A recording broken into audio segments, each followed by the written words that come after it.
At 18 minutes to 5, Power Up on Power 98.7. Now we are talking. Let's move on to this conversation. As I did say earlier on, that we are looking at how to register a customary message. Isaac Moselana, family law attorney at Nkosi Nkosana Inc. in Boksburg. Yes, that Boksburg, yes, 7 Rand 50. But Asikolap is talking to us. If you've had a traditional ceremony, lobola was paid and your families came together, then that's a customary marriage.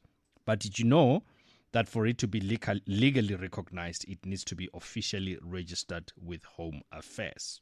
We're in conversation with Isaac, who is a family law attorney, on how to register a customary message, what documents you need, and why it's so important for protecting your rights, especially when it comes to inheritance property. And even Wolf come into this one, divorce, because I know that's your specialty, Makai. Isaac, good morning. Good morning. How are you, Kwena? Good, how are you? I'm great, man. I'm great. Thank you so much for coming through to speak to us this morning. I think maybe at first point, let's start. What is defined as a customary marriage and the distinctive difference, if any, of customary marriage and a civil marriage?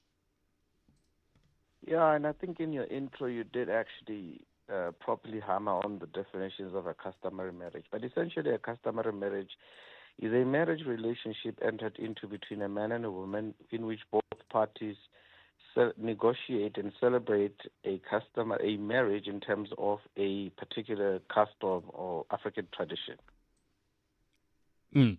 But what defines it? I mean, again, to that point, the perception that once you pay lobola and the families meet, we drink tea, we celebrate, it's a done deal. Yeah, so obviously different traditions and customs would do different things, but essentially they are, two important practices that once they are performed, then the customary marriage has been created. So the first one is negotiation. If the parties agree to negotiate, not pay lobola, but negotiate. Because I know a lot of people like to think that if you pay lobola, then it's a marriage. But the Recognition of Customary Marriages Act does not speak about lobola. It only talks about negotiations. So if parties negotiate, and then after negotiating, they celebrate the conclusion of the negotiations, or they just celebrate the negotiations. Because sometimes some families don't necessarily finish paying lobola. I mean, in Sepedi we say or something like that. Yes. But the idea here is that if there's a celebration towards the negotiations, then that celebration after that, then you would have concluded a customary marriage. Yes, there are things like handing over, gorosha. Yes. When you take the wife to the bride to the groom's family and all those things. But in recent times, the courts have said that a delivery of a woman, it fringes between the edges of Section 9, in that it's not really a strict requirement that the wife has to be delivered to the groom's wife, particularly when these days a lot of people actually live together, right? Like the wife has been to that house before, so there's no significance of delivering her to that house when she already knows it. Yeah. So negotiation and celebration, then a person would then be in a customary marriage. So if it's not registered le Home Affairs, no. Does it? Can I claim or I'm married if I never register with Home Affairs? So because inherently customary practices or African culture is an oral tradition, therefore it then must be that any tradition or practice which is cultural or traditional, it doesn't have to be registered at a government institution to be it. So together with customary marriage, you don't have to register it at Home Affairs for it to be legal. It can still be valid because customary marriage is a matter of fact and not matter of registration at Home Affairs. However, we are currently, urgently and vehemently advising parties to register their customary marriages at Home Affairs in order to deal with uncertainties. So it's all about having evidence that you could use, because we're seeing a lot, actually has been happening for a lot of times. And if you live in other jurisdiction outside Gauteng, what I'm going to say, you're most likely going to see it a lot more, wherein you have two wives fighting for a deceased body of one husband. The other wife claiming, I've married this person in terms of civil, I have a marriage certificate. The other one say, I'm married in terms of customary marriage. Here's proof, here's this, here's witnesses, and so on and so forth. And they go to the High Court to fight for a deceased body. So to avoid all of that, it is advisable for parties to register their customary marriages in order to deal with uncertainties. But not registering your customary marriage with Home Affairs does not make the customary marriage illegal. I see. Because in essence, customary marriages come from oral traditions. And it would be un-African, actually, to then say we do away with oral traditions. So it's a precautionary measure, just in case the questions should arise around the marriage, that, you know, if it's registered that way, there won't be any questions to answer. So what does one need to register a customary marriage? So obviously the two lobola letters or one lobola letter, the other party as well to confirm. The both of you will go to Home Affairs with affidavits and lobola letters and witnesses that from your emissaries, and then Home Affairs will then take that into consideration. When you sign those documents, they'll give you documents, similar documents that one receives when they are registering the civil marriage. So you will fill in those documentations and attach affidavits, and then you hand over to Home Affairs, and then that's it, done deal.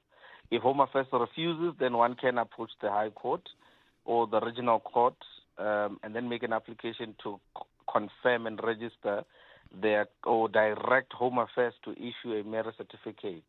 And if it's both of you are making that application, then that application will most likely and certainly get granted.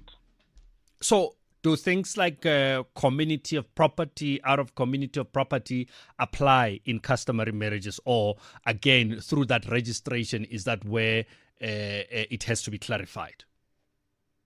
Right. So all marriages in South Africa are equal, all of them. Muslim marriages fall under customary marriage. Civil marriage is civil marriage. It falls under the Marriages Act. All marriages are equal, and the default proceeding with all marriages after being concluded is that they are all in community of property, all of them. So obviously the civil marriage under the Marriages Act or the Civil Unions Act, once you register it with Home Affairs, then you'll become married in community of property. Customary marriages, the day when you conclude them, where you are concluding them, you will be automatically married in community of property.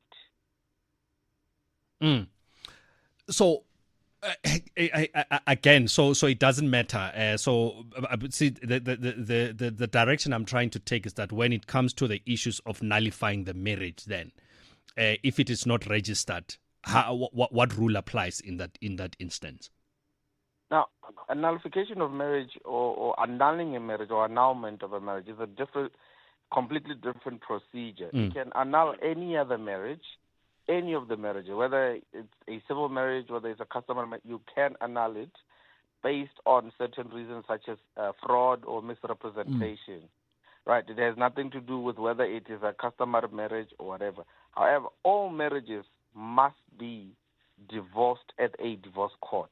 So even if you don't register your customary marriage, you still have to approach the divorce court and divorce the person you are married to in terms of customary marriage. You still must go to this thing of saying, you know, a lot of people we meet, and particularly young people we meet, will say, no, two families sat together and then they agreed that, we're no longer together, and then we sign affidavits. Others will even say, look, we gave them back their lobola and then we went our separate ways. And we always say to them, that is not the correct procedure. Even if you did not register your customary marriage, as long as you're married to someone, you still have to go to the divorce court and divorce that other party in terms of the Divorce Act. So it doesn't matter what kind of marriage it is, you still have to divorce at the divorce court. Mm. So, even if the marriage was not registered, let's say a customary marriage, no registration, ke mangwalo, families agree, and then we celebrate, and then that's it. So even when we nullify, even if it was not registered, we need to go to court. So I want us to be careful with the usage of words, because Yeah. people take words and then they loosely Yeah. use them. A marriage can either be divorced or annulled. Okay. Not nullified. Okay. Annulled. Sure. So as explained, Sure. an annulment means you cancel from, and then everything returned as if it was never done.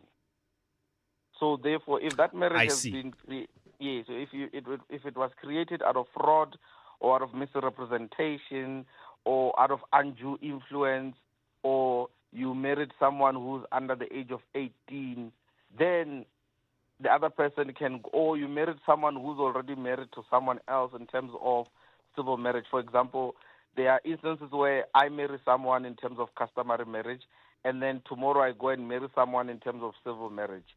That marriage, the second one will be the person whom I'm married to in terms of customary marriage can go to court and apply that the marriage, which is civil marriage, be nullified, vice versa. So annulling a marriage has to do with cancelling to be as if it never happened before. Okay, so a divorce yeah. is cancelling a marriage, and then the divorce has proprietary consequences depending on whether it is in community or out of community of property. So when you divorce, you will cancel, but they are after effects of based on the marriage itself. Whereas an annulment, you are cancelling, but it will be as if it never happened before. I see.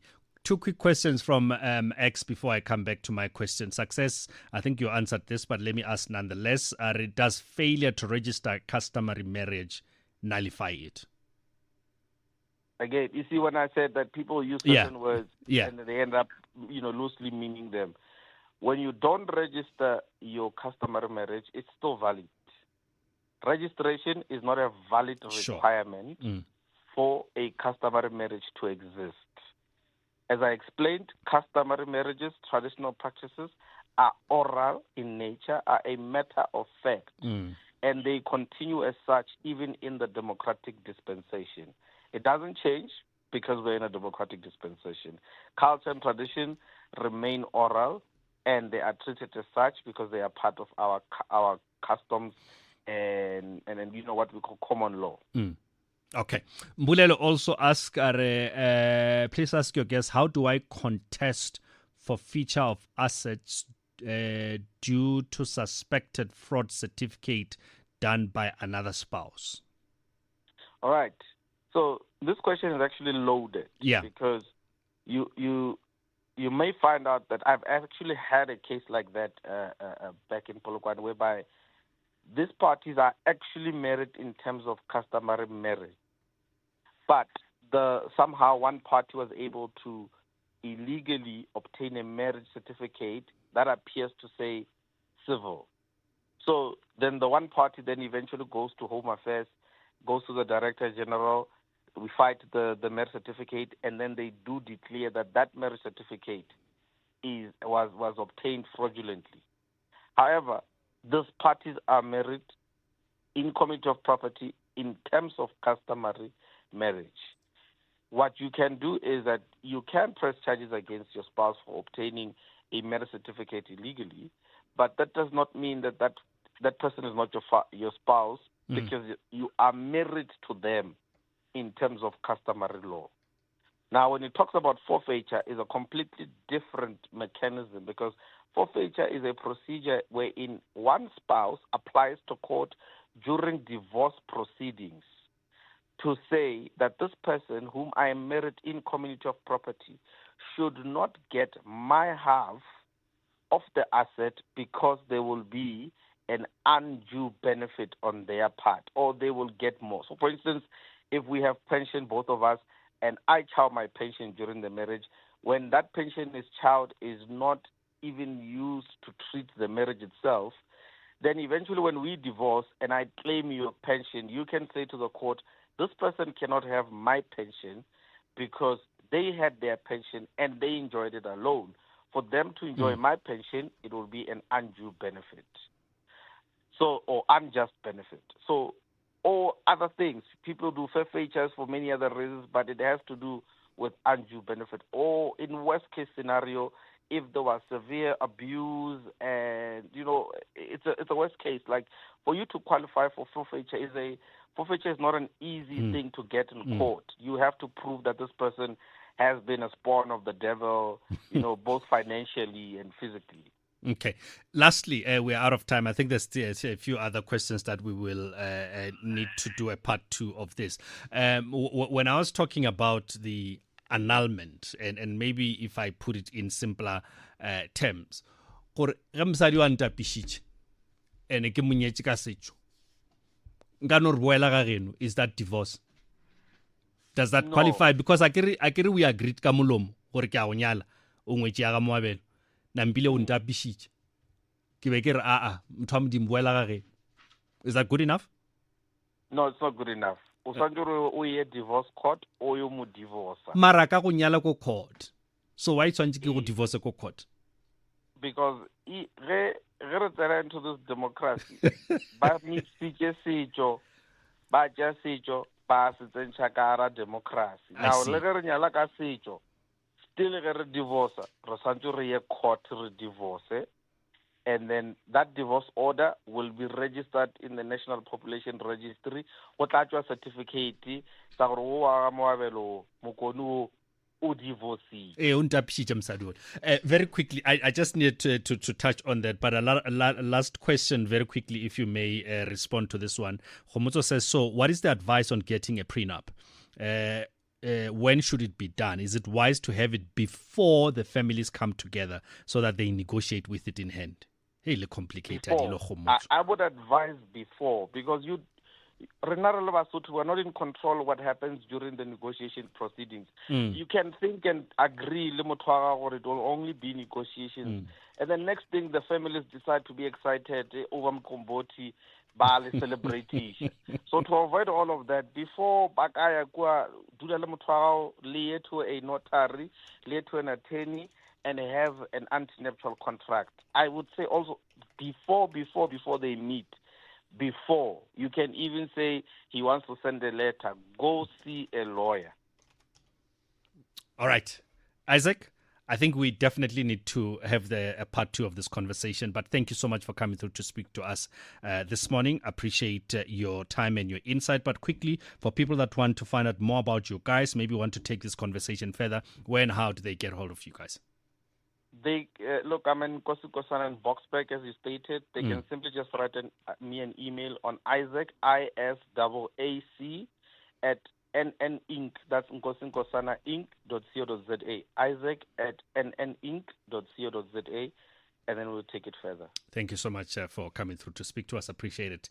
Well, I guess, as I did say, that a few things that we need to revisit and relook into. We could not get deeper into that. It's birthdays time.